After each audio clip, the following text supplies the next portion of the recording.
oğlunuz olganda, oğlunuzu xotun etpegende, Zübeyir'dek bütün mehr muhabbetini oğlunuza xotun oğul berip etken vaqtda, şu vaqtda sizning qanchalik ko'nglinizdan g'erib bo'lib ketganligini şu vaqt siz his qilasiz.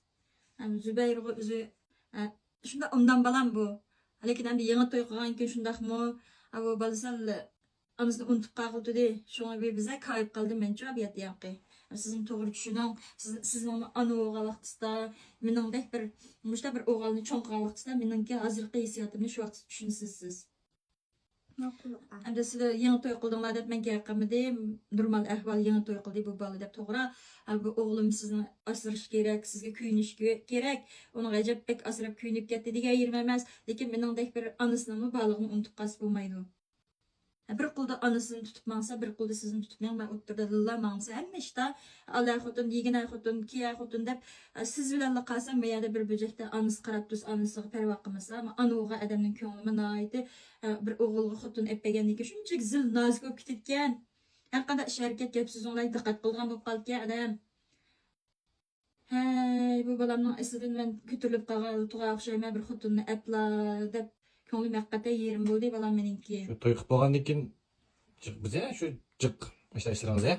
Toy qilib bo'lgandan keyin. Ya balam siz siz o'tirlikda tampon yo'l tutib ming bilanmayapsiz siz-chu. Endi men to'g'ri tushunda mening o'g'lim yangi to'y qildi deb hozir endi 6 oy bo'lib qoldi.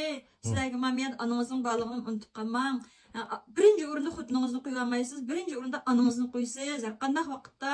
Shu menga birinchi endi qalbimda. Aşağı ifade çıkarmapsınız. Ameliyatınızda mı şunu ifadelaşınız gerek balam kalbinizde to'g'ri men menga birinchi ameliyatga ish harakatingizda mı şunu ifadelashingizni umid qildi anlamıcı balam.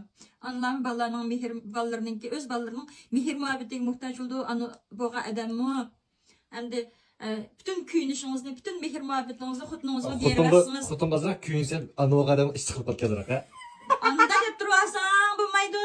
Lekin o'tirib yo'l Lekin da bakın kızgını çok kalken he. Onda emas, aqlligisin sen qara anda xato burmilma mening gapimni to'g'ri tefekkür qilib, to'g'ri o'ylab, to'g'ri tushungan. oğlandan bir kişilikka, anaga. İşte ben bir yolcu kişi bana. Endi ishkimi seni men yolg'iz beqib cho'nqankin to'g'ri sana anammo ham dadim bo'lib cho'nqan bir ana bo'lgankin men. Mehr bekrak kişilikka. Sanki bekrak mehrim kuchli bo'ldi. Endi to'y qilib men bir yoq qarilib qilib bütün vujudingni shu xotiningga berversam, mening ko'nglim haqiqatan bir xil yolg'izlik his qilib qolgandek, bir g'eribsinib qolgandek ashtaq his tuyg'u shakllanib qoldi menga.